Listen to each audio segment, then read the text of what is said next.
आश्विन मास शुक्ल पक्ष की पापांकुशा एकादशी का महत्व।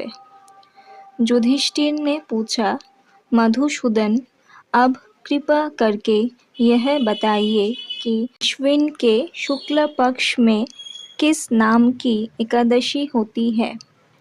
भगवान श्री कृष्ण बोले, राजन, अश्विन के शुक्ल पक्ष में जो एकादशी होती है वह पापांकुशा के नाम से विख्यात है। वह सब पापों को हरने वाली तथा उत्तम है।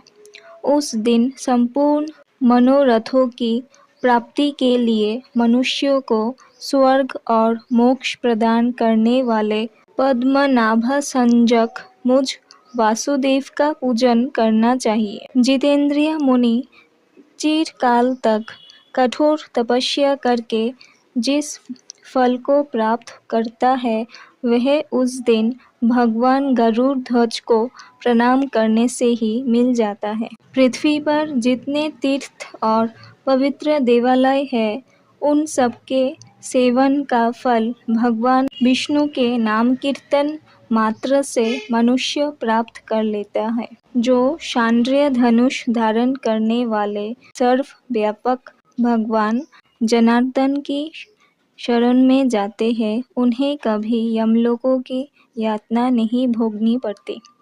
यदि अन्य कार्य के प्रसंग से भी मनुष्य एकमात्र एकादशी को उपवास कर ले तो उसे कभी यम यातना नहीं प्राप्त होती। जो पुरुष विष्णु भक्त होकर भगवान शिव की निंदा करता है वह भगवान विष्णु के लोक में स्थान नहीं पाता। उसे निश्चय ही नरक में गिरना पड़ता है। इसी प्रकार यदि कोई शैव या पशुपत होकर भगवान विष्णु की निंदा करता है तो वह घोर रौरव नरक में डालकर तब तक पकाया जाता है जब तक कि 14 इंद्रों की आयु पूरी नहीं हो जाती। यह एकादशी स्वर्ग और मोक्ष प्रदान करने वाली, शरीर को निरोग बनाने वाली तथा सुंदर स्त्री, धन एवं मित्र देने वाली है।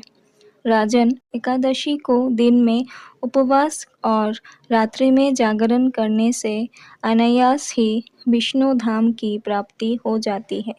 राजेंद्र, वह पुरुष मातृ पक्ष की 10, पिता के पक्ष की 10 तथा स्त्री के पक्ष की भी 10 पीढ़ियों का उद्धार कर देता है।